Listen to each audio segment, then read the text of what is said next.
At the young age of 18, I received my CNA license, which for those who don't know what it means, it stands for Certified Nursing Assistant.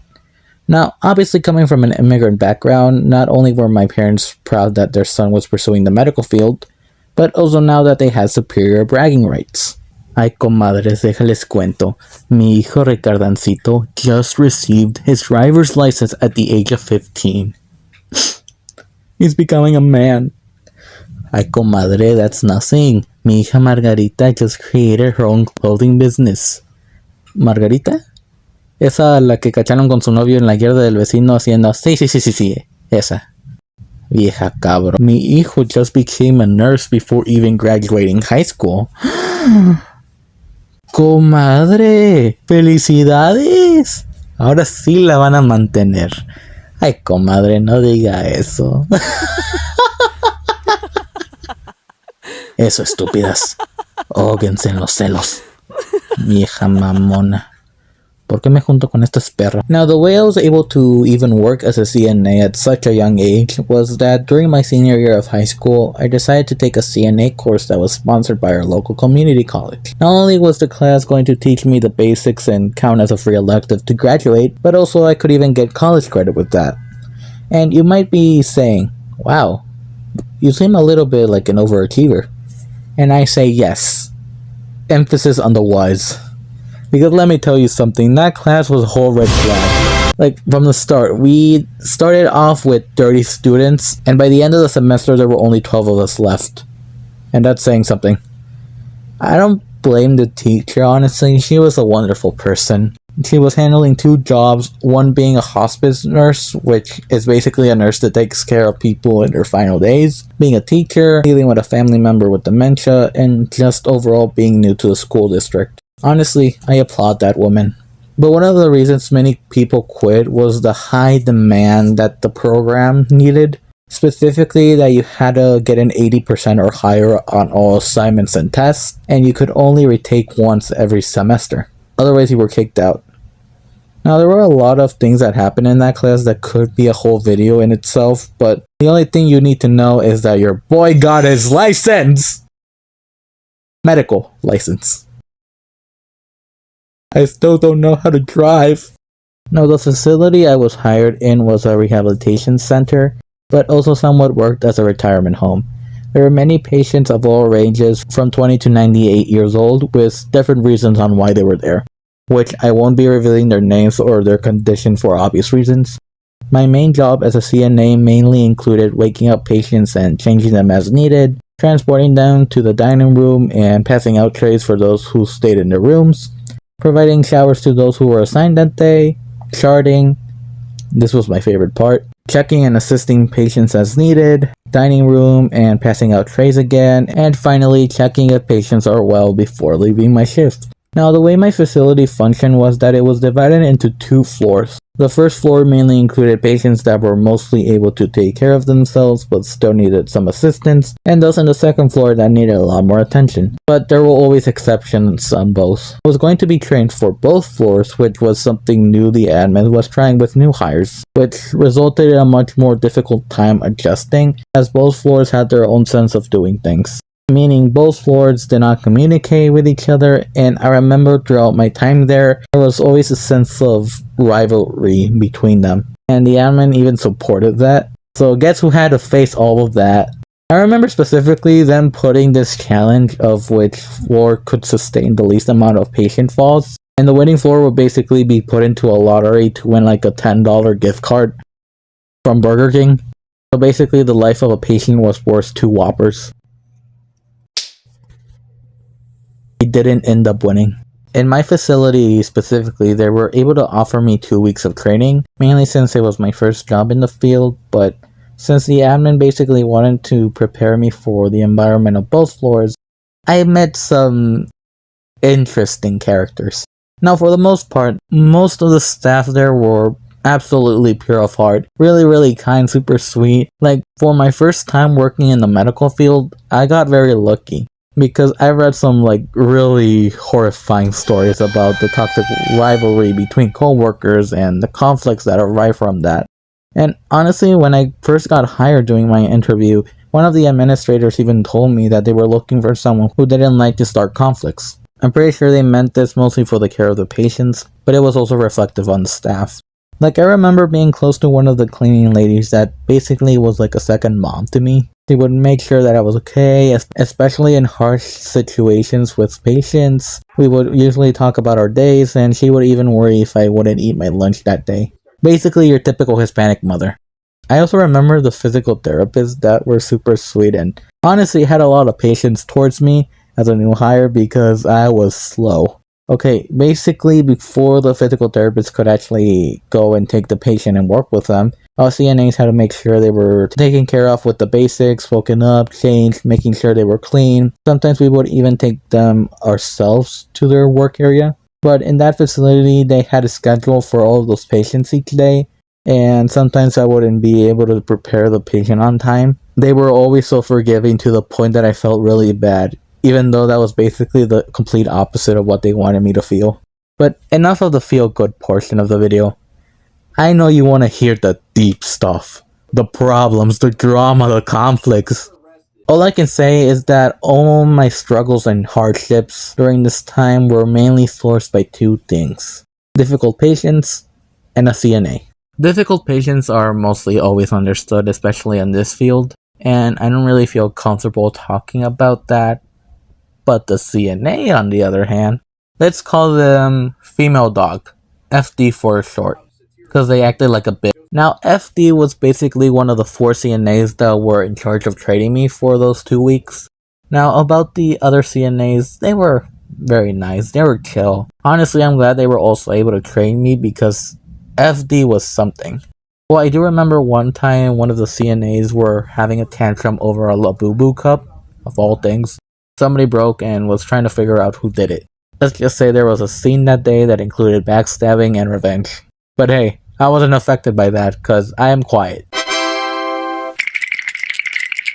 Now, FD was basically the first CNA I would meet and the first that would train me out of the four, and her showing me around the place, specifically on the second floor. And this being my first day, most of that day involved me helping her out with the patients that were assigned to her.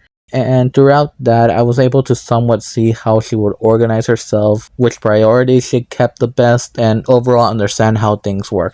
It wasn't until the middle of the day where she said something in Spanish and I responded back with a question about her schedule in Spanish, which is where we both learned that, oh, you're Hispanic, huh? So she started to feel a lot more comfortable talking to me in our native tongue, as she had an accent that sometimes people wouldn't understand. Red flag number one. Why?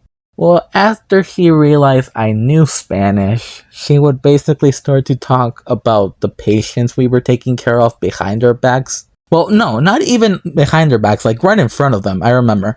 But she would say rude things about them, like, oh, this man's favorite activity is to shit on himself all day. That's how he keeps himself entertained. Or, this lady will just ramble about random stuff. Just ignore her. She deserves it anyway for being annoying. And there are laws against this. Like, I even remember that she was speaking once again to me in Spanish. This time she wasn't talking bullshit, but a patient did ask why she was speaking Spanish, and she kind of took it as a big insult and made herself the victim, saying that the patient wasn't considerate about other cultures and that she was supposed to know better, even though the lady was like generally just asking. But this lady did have beef with a lot of her patients. Like, the patients didn't really like her at all. But it was even worse when she tried to talk bad about the staff. Like, I remember one time where another CNA was supposed to train me that day, but had to leave early. So as a result, I was following FD again. And to basically start a conversation while we were cleaning a patient's room, I said, oh, what do you think might have happened with that CNA? I'm really worried that it might be something serious. Nah, she's fine. She's mostly likely pretending she has an emergency since she was assigned the second section today. She always does that. The second section of that floor having a lot more patients that required a lot more attention, basically. Oh, but if that's the case, isn't there a consequence? Like, if there's a noticeable pattern, surely admin should know about that, right? Yeah, but she's black. Like, you know how they are. They're always lazy, and when you call them out for it, they create a scandal.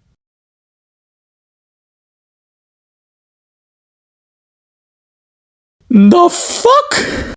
Later on, after I was finally working on my own, I discovered from a conversation with coworkers that she had a history of being manipulating and overall rude to everybody if she didn't get her way. But she wasn't really punished for that since she was the type of person to accuse people to admin for the smallest mistakes, while she usually made no big deal of hers, and would tell everybody calling her out that they were just out to get her. I'm pretty sure since she was one of their oldest employees there, working for around 10 years if I remember, there was always a lot more trust from the admin towards her compared to everybody else. And you would at least expect that somebody with that type of personality would at least hide it, and she did, but there were always cracks at times. Like, I remember my first day, I specifically remember her assigning me to make a bed for a patient. And the deal with this is that there are certain things that need to be present, like a drag sheet, which allows the CNAs to drag the patient more upwards in bed, along with a certain procedure on how to make the bed. Although I was taught this, obviously this being my first job in the field, you would expect that at least she would be able to at least remind me of certain steps or even keep an eye on me, but she couldn't even do that. I remember doing this procedure one time and not saying anything, and instead of explaining what I did wrong, she would just yell at me. I remember my third time making the bed, making sure I would remember at least every single step she supposedly taught me, and when she found a little mistake, she would yell at me again, this time a lot more aggressively. And I even remember her, like, she whispered saying, "Why are you even here, you idiot?" Dude, I came crying that day. I remember my parents saying, "Oh, how was your first day at work?" or having dinner. Me just trying to hide my tears with a giant cup we own, pretending to drink to not respond. Getting all emotional just thinking about how I had to go back with her tomorrow.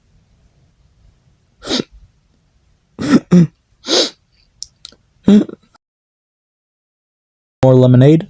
It was such a huge sense of relief those 2 weeks of my training where I didn't have to rely on this bitch. And I know what some of you might be thinking, why didn't you just report her? And the main reason was that I basically was still new. I didn't know where to complain, and I knew that it was going to create a lot more chaos. And especially since I basically had nobody to back me up because I was new, I was going to be alone. And it's something that I still regret to this day, honestly. I knew coming into this field was going to be a challenge, but I mainly understood that through the concept of dealing with patients, not your literal co-workers that are there to help each other. And I knew that in some way there was going to be a high chance of there being rivalries between the staff, but I never really believed in the common stereotype in nursing that all mean girls in high school turn out to become nurses. I always thought that was a little bit exaggerated, but I never thought I would actually meet one, just in her 50s. And there were a lot of moments with her, like the next day after my first day, she seemed a lot more calmer, and even started to offer me a ride, twice. And she would even sometimes try to give me wrong information on purpose, like, hell no. She basically had this sense of superiority that even on my last few days I was working there, I was taking the weight of a patient while she was waiting for me to finish so she could take the scale with her. Now, after the scale set the patient's weight, I said it out loud, not in a screaming way, but just saying it to the patient. And she basically told me that, "Oh, you shouldn't say that information because that's private." Like, dude, I wasn't even speaking to you, I was speaking to the patient. And I remember her about to go off on me explaining what I did wrong, but she shut herself off quickly when she saw the cleaning lady outside the door, the one I had a good relationship with, because most likely she was gonna kick her ass. Mainly because she was like 5 feet tall. She is probably talking bullshit about me till this day. Maybe, I don't know, spreading some rumors on why I quit. But I don't feel bad because I'm talking shit about her now. This you? Now, believe it or not, she wasn't really the main reason I decided to quit. It was mainly due to the not toxic, but very demanding environment. I specifically remember that for around 2 months, I would have to skip my lunch in order to provide care towards the patients, and that was somewhat encouraged there.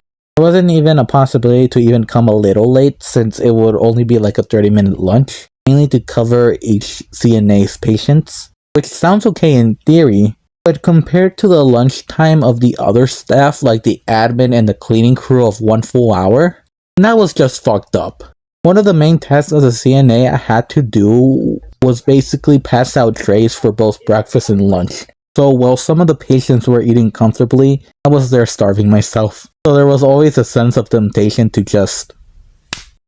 And we haven't even gotten into the crazy patient stories. Luckily, I didn't have many. The majority of my patients were absolutely wonderful, and I do miss some of them. Even throughout very tough moments where I would doubt my ability to continue, just a simple compliment would make my day, no matter how hard some people try to prevent that. I remember building this great relationship with a patient that most of the staff wouldn't really bother with. We exchanged a lot about our cultural backgrounds and what we were going to do that day. And I remember specifically every single time I got assigned to her, she was always so happy and surprised, saying she always missed me. And man, that just broke my heart. I also remember another patient specifically always asking anybody at the nursing station where I was and if I could be assigned to her. And dude, those types of comments always reminded me of why I decided to pursue this career. Originally, I wanted to become a nurse, but wasn't too confident about it. So being a CNA basically allowed me to test the waters to see if I would be capable of handling this field. And honestly, I don't regret it. I know that during high school, I could have taken something a lot more useful now, like driver's ed in my situation. But how would I have known that if I didn't try? As I have been saying in this video, the constant stress combined with the work drama and the fact that I was sacrificing my own health for the sake of others at an early age didn't really sound like something I wanted to do forever. And I remember at the time feeling a sense of me being lost, since I was crafting this idea of me developing further, but clearly that wasn't the case. There were a lot of things that happened there throughout my time that could become their own video, honestly. But if you are at least somewhat interested in joining the medical field, please do not be intimidated by this video, as all experiences are different and unique. I was able to have this great opportunity to test out something and decided it wasn't for me. There's always a sense of regret of what could have been if I just kept going. But like my dad always says, a would have or should have doesn't exist. Only the choices that you decide to take. And now I'm trying something new, and I hope you are able to join me. Hasta pronto.